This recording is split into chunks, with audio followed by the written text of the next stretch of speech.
Welcome to EPG Pathshala. I am Raghuram Raju.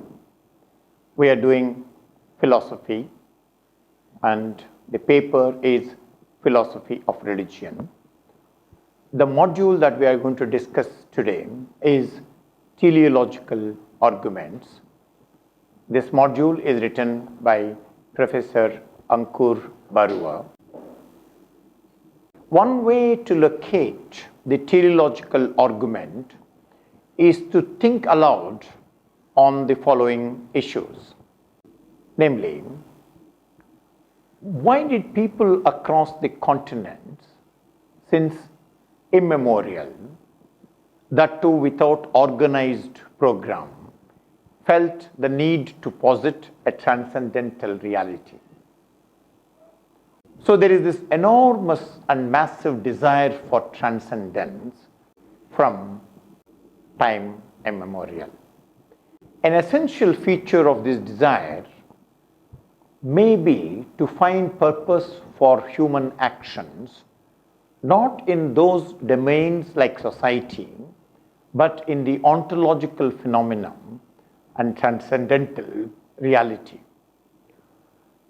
This desire is both amazing and adventurous, as what is projected as the ultimate reality is not the one that is ordinarily perceived or experienced.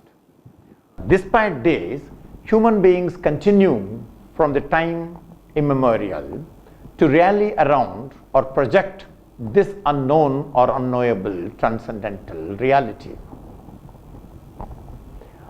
So there are some who lived with this desire.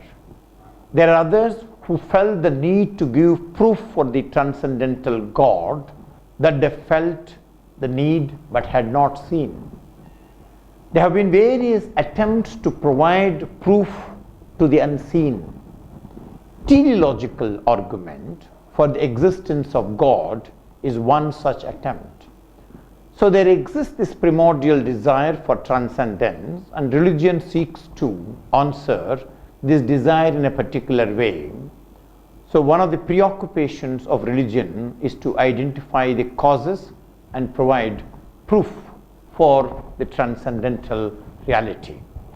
This module discusses various aspects of this argumentation. There are arguments for the existence of God, which are traditionally been classified as exercises in natural theology, because they are developed through natural reason without the aid of any supernatural revelation. If such arguments are valid, that is, structurally stable according to canons of logic, and also they are sound, that is, containing premises which are true, they would succeed in demonstrating the existence of God. The valid question, of course, is whether any argument meets these stringent requirements or not. Philosophers and theologians have adopted 2 points of departure in arguing about the existence of God. One is a priori conceptual analysis, and two, a posteriori appeal to experience. The first one are those who have developed variations of the ontological argument, starting from Saint Anselm to Leibniz to Hartstone, and they have claimed that the exercise of pure reason directed at the explication of the concept of God can demonstrate divine existence. Secondly, there are those who appeal to certain features of human experience in arguments about the divine existence and have claimed that the best explanation for the possibility, the structure and stability of these features is the existence of God. Thus, proponents of the cosmological argument start from the basic fact that there is a cosmos at all and seek to conclude that the existence of a necessary being explains the sheer facticity of the contingent universe and its regular cosmological stabilities. Defenders of teleological arguments follow this broad line of argumentation, though they primarily focus on various harmonies that the universe seems to express and claim that these structures indicate the existence of a supreme designer. We will discuss in this module three aspects of this problem. The first one is the classic version of the teleological argument developed by William Paley, and then the critique of Paley's argument by David Hume, and lastly, the recent formulations of the argument from the perspective of cosmology. The design argument in Paley is the basic structure of the design argument rests on the proposed analogy connecting cultural artifacts, which are the products of human design, and natural entities that we collectively call the world. Watches, to use Paley's own example in his natural theology, do not spring forth out of nothingness, nor do their parts get arranged through sheer chance. So there are two things. One, the watch does not just come from nowhere, and then various aspects of the watch are not put together just like that. Rather, Paley claims they are carefully designed by an artificer, a conscious human designer. Likewise, the structure, harmonies, and purposes that we see in the natural world demonstrate, according to Paley, that these orders were found by a cosmic designer. So, like watch has a designer, this world also has a designer. So, Paley gives analogy between the watch and the world, and as a strong point for his argument. Paley argues that the means-end arrangement that are observed when a watch is broken up into its parts is similar to the intricate relations that can be observed amongst the parts of the natural world. According to Paley, both the watch and the works of nature, in other words, are ordered wholes or totalities formed, in the first case by a human designer and in the second by a cosmic designer. In his own words, once we have carefully observed the watch, to quote Paley, the inference we think is inevitable, that the watch must have had a maker, that there must have existed at some time and some place or other an artificer who formed it for the purpose which we find it actually to answer, who comprehended its construction and designed its use. Paley goes on to argue that every indication of contrivance, every manifestation of design which existed in the watch exists in the works of nature, with the difference on the side of nature of being greater and more, and that in a degree which exceeds all computations, unquote. So the formal structure of Paley's design argument, henceforth is called as PDA, can be laid down as follows. The premises 1 states, from artifacts such as watches we infer the existence of a human designer. Premise 2, artifacts such as watches resemble works of nature such as the human eye. The conclusion from the premise 1 and 2 is, from the works of nature such as the human eye, which are the products of an infinitely greater intelligence, we can infer a grand designer. Premise 3, the collection of the works of nature, namely the work has a unique grand designer, and conclusion is the world has one grand designer. So the arguments which are based on this analogy are only good to the extent that the analogy itself holds. So the point that one needs to keep in mind is that the entire argument rests on the strength of the analogy. In other words, PDA has been critiqued at two crucial points: at the premise 2 and the move from conclusion 1 to premise 3. Before we discuss Hume's criticism of the analogical basis of PDA, let us look at some of the arguments developed by classical Indian Nyaya system to establish the existence of God, which have similar claims. Nyaya proposed an analogy between nature of artifacts such as pots and the whole world itself, and claimed that just as artifacts has human causes, the world itself has a divine cause. Nyaya developed another analogy between, on the one hand, artifacts such as acts which are directed by the human agent, and on the other hand, natural entities such as primordial matter, which requires for its functioning a divine sentient agent. So Nyaya arguments were developed against the background of a sophisticated system of inferential reasoning, anumana, and their theistic arguments were developed through intense debates with Buddhist thinkers who attacked the inferential basis of this argument. In a different context, to come back to Hume offered in his dialogues concerning natural religion various reasons why he thought such proposed analogy between human artifacts and the natural world were weak. Let us discuss this Hume's criticism now. Hume says, look around the world, contemplate the whole and every part of it. You will find it to be nothing but one great mission, subdivided into an infinite number of lesser missions, which again admit of subdivisions to a degree beyond what human senses and faculties can trace and explain. All these various missions and even their most minute parts are adjusted to each other with an accuracy which ravishes into admiration all men who have ever contemplated them. The curious adopting of means to ends throughout all nature resembles exactly, though it much exceeds, the productions of human contrivance, of human designs, thought, wisdom, and intelligence.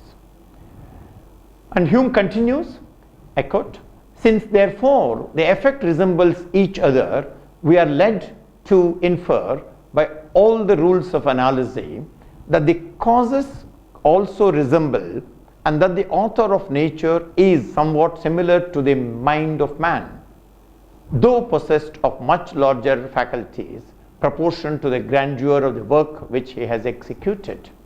By this argument a posteriori, and by this argument alone, do we prove at once the existence of deity and the similarity to human mind and intelligence, unquote. This summary highlights the point that at the basis of PDA lies the rules of analogy, which allow us to infer that because the causes of artifacts is a human mind, the supreme cause of the world, which is a collection of objects which are like artifacts, is a cosmic mind. Hume develops his argument by way of critiquing these rules of analogy that structures the argument and help make the leap from human desire to a cosmic desire. First, Hume says the natural world could be compared to a self-replicating animal or vegetable rather than a consciously designed artifact such as a watch. While premise 2 of PDA claims that the natural world is like an organized whole such as human eye, this objection suggests that, in fact, it resembles a whole more like a vegetable that lacks conscious directionality. Second, in the case of houses of their builders, we have numerous empirical instances that prove the existence of the designer-designed relationship. However, since the universe is unique, we do not have other universes to check whether those have designers. And third, unlike houses that are routinely produced through human intervention, nobody has experienced the unique event of the origin of the universe. Fourth, in moving from premise 3 to conclusion 1, PDA does not establish the existence of one supreme omnipotent being, because it is possible to postulate that a community of designers were at work. In other words, while individual entities such as human eye may have a cosmic designer, the totality of such entities, namely the world, may have more than one cosmic designer. The analogy does not allow, the objection claims, the move from the statement that one natural entity has a cosmic designer to the statement that all natural entities have the same cosmic designer. Fifth, given the various evils and imperfections that we observe in the world around us, one should infer that it was the product not of deity characterized by infinite goodness, but of a lower defective designer. That is, if there is evil in the world, then is the evil, which is a sign of imperfection, is also created by God, who is by nature a perfect being. Further, the common thread that runs through these objections is that human intelligence, a tiny part of the natural world, is being mistakenly proposed as the analog or model to the universe as a whole. So, a reply to Hume's objections will therefore have to defend the postulation that human mentality is the key to the explanation of the structures that characterize natural phenomena. Thus, in response to the first objection, one could argue that the analogy of the watch is superior to that of the vegetable on the grounds that the world exhibits a sort of order that cannot be explained without appeal to conscious designing.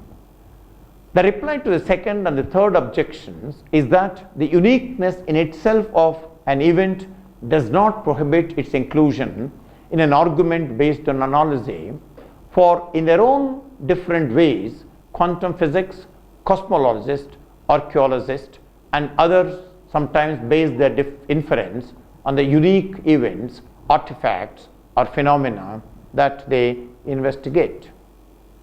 A rejoinder to the fourth objection would have to appeal to Occam's razor and claim that the best explanation for the scale of organization that we observe in the universe is not a committee of organizers, but one omnipotent designer. So this is the way one can critique Hume.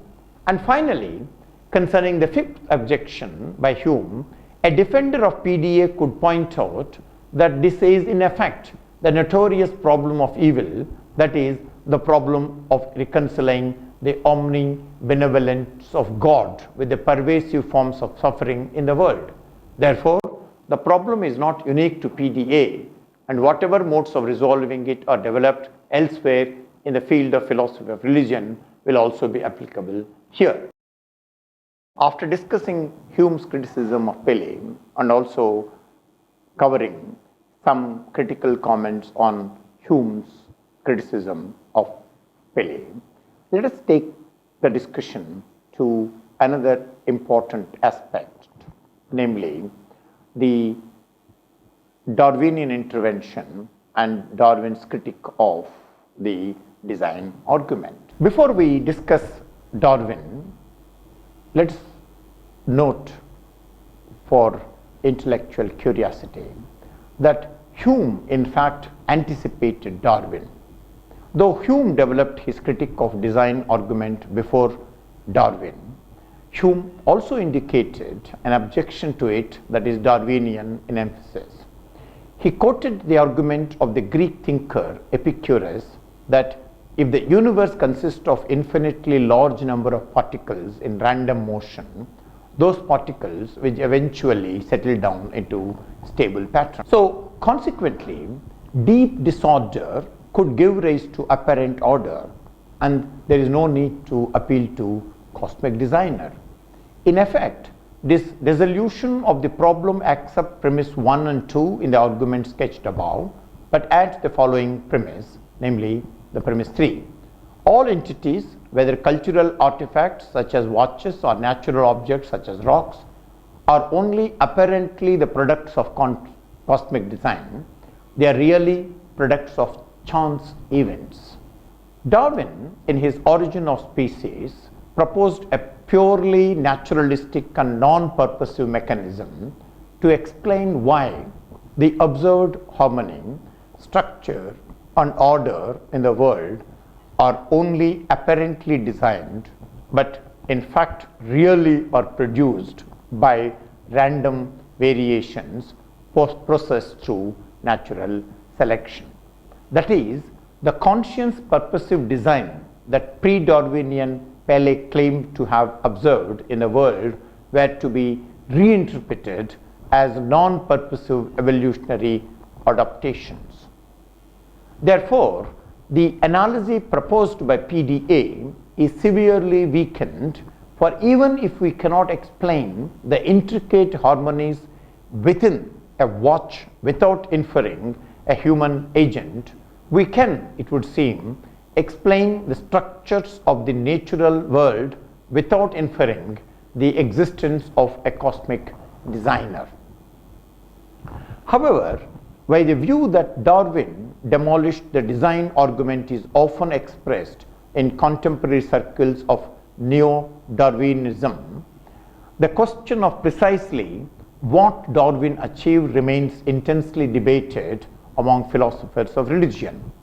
First, Darwin's own position on the existence of God seems to have been agnosticism, that is, he did not believe that natural selection in itself rules out the existence of God.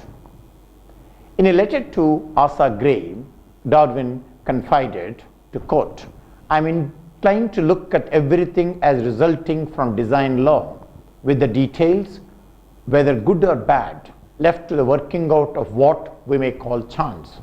I cannot think that the world as we see it is the result of chance, yet I cannot look at each separate thing as a result of design," unquote. Further, some early Christian Darwinians argued that Darwinian evolution was not only compatible with but a necessary complement of orthodox Christian doctrine.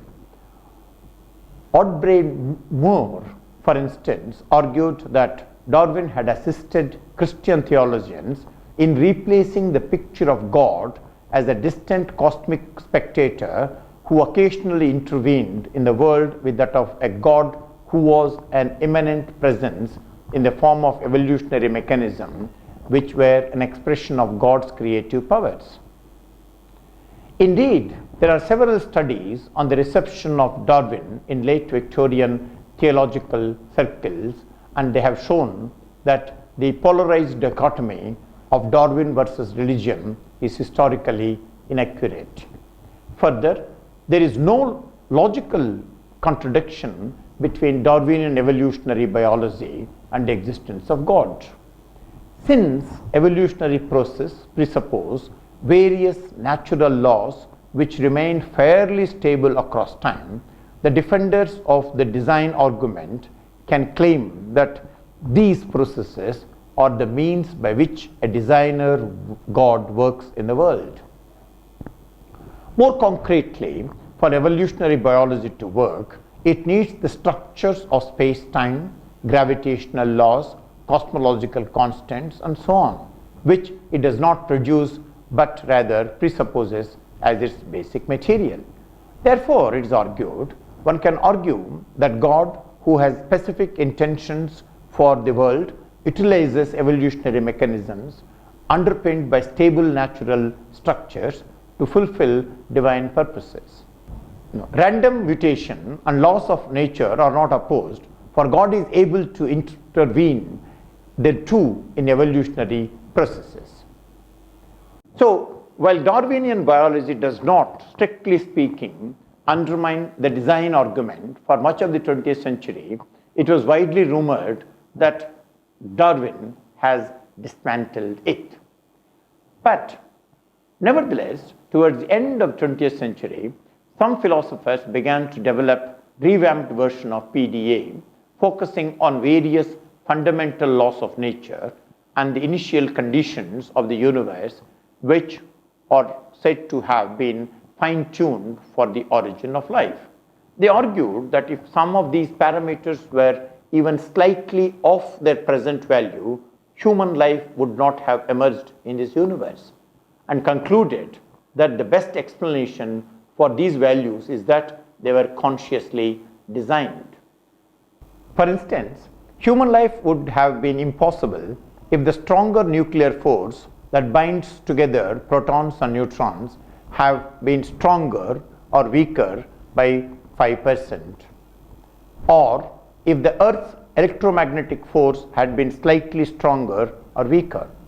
Given that these facts are undisputed in the scientific community, the central question is, of course, how does one interpret the coincidence that they indicate? That's the big question. The argument in favor of design based on fine-tuning, hereafter FTD, runs as follows. The premise 1 is the fine-tuning of the universe is due to chance, physical necessity, or conscious design. Premise 2, the fine-tuning of the universe is not due to chance or physical necessity. The conclusion is the fine-tuning of the universe is due to conscious design. Let us begin with the remark about the term fine-tuning used in premise 1. For the argument to be non-secular, it must be defined not as consciously designed, but as coincidence of constants and laws.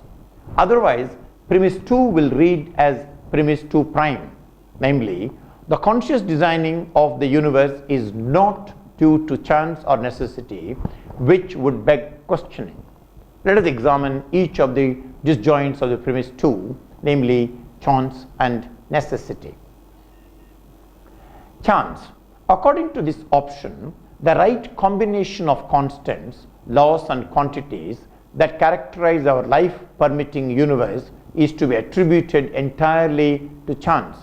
Perhaps there is an infinitely large number of universes with various combinations of initial conditions and parameters, and it should not be surprising that at least one of these universes, the one which we inhabit, happens to be the one with the right numbers. The chance hypothesis has sometimes been supported by appealing to what is called the weak anthropic principle, which states that the value taken by physical quantities are such that they are restricted by the requirements that carbon-based life can evolve in some sites of the universe. An implication of this principle is that the features of the universe that are observed by human beings, such as its shape, age, laws, and so on, are such that they allow the evolution of intelligent life. For if they did not allow this evolution, there would be no one around to question or reason these observations. In schematic form, the argument for WAP runs as follows. The premise 1 is, if the physical constants were not precisely what they are, we human beings would not be around in this universe, and hence we would not be able to ask questions as to why the universe has the shape, size, age, and so on that it does. Premise 2, we are indeed able to ask some questions. Conclusion, the physical constants have to be precisely what they are. Our discussion in the preceding section highlights a crucial question that recurs in debates over design argument. In other words, since we are here to observe the universe, we should not be surprised that the constants are just right to permit life. If they were not, we would not be around to raise questions about the universe's structure, age, size, and so on. First, they claim that the neo-Darwinist argument is based not on methodological naturalism, MN, which is agnostic about the existence of God, but on ontological naturalism, hereafter ON, which is a metaphysical view not logically derived from the most advanced science of our time, that is, the combination of physical cosmology and evolutionary biology. Second, even if science is based not on ON but on MN, we still have to explain how God acts in a world structured by natural laws. This is explored through MN in the scientific enterprise. Some theologians and philosophers had drawn upon a medieval Christian distinction between God's primary causality of upholding the natural fabric and the secondary causality that operates through the natural world. This is an interesting distinction. That is, the gravitational law, they argue, that operates in the solar system or the part of a secondary causality that runs through the natural domain, while these laws themselves are sustained by the ontological support of God's primary causality. Therefore, a defender of FTD could argue in this manner that neo-Darwinian secondary causality is one of the specific mechanisms through which God's primary causality is worked out in the natural domain. In conclusion, let's look at what we have done so far. We began our discussion by noting that the question in arguments for the existence of God is whether we have any argument that is both valid and that contains premises that are true. The distinctive nature of teleological argument in contrast to ontological arguments is that they are structured by a proposed analogy between human intelligence and divine intelligence.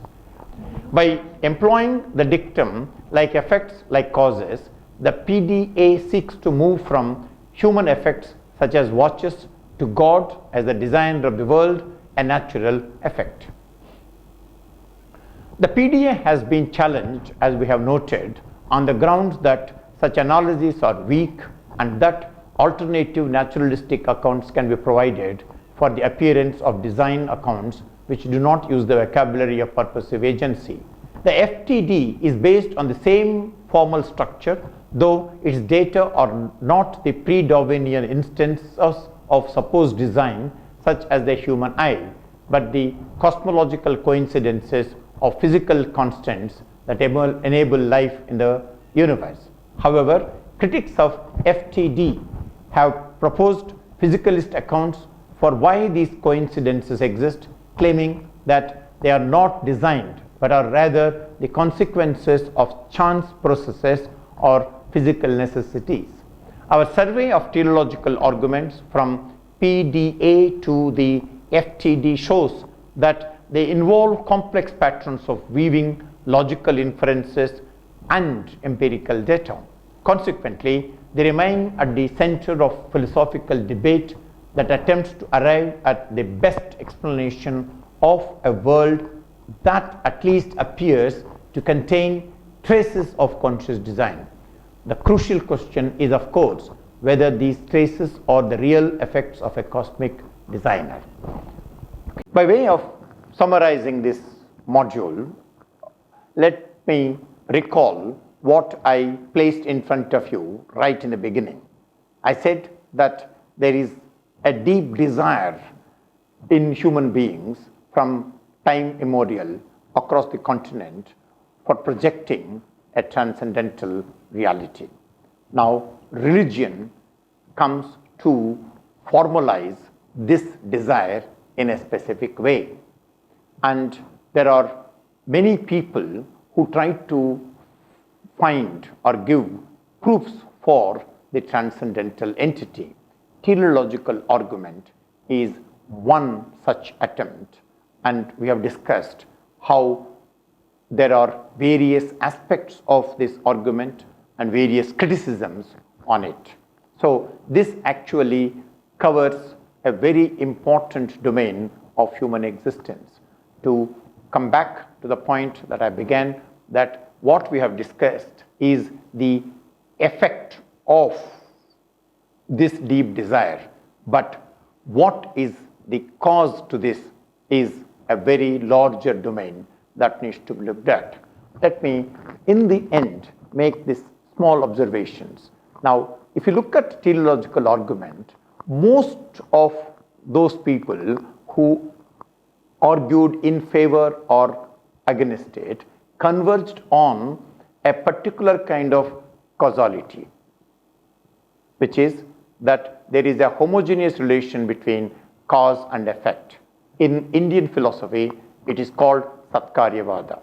Now, it will be interesting to look how, for instance, one looks at the same theme, same issue from another way of another aspect of causality available in Indian philosophy, namely Asat Karyavada. In other words, that there is a notion of causality which admits variance between cause and effect. The effect is not the same as the cause. Effect is different from cause. So that will be an interesting exercise to look at this entire debate and might add new dimensions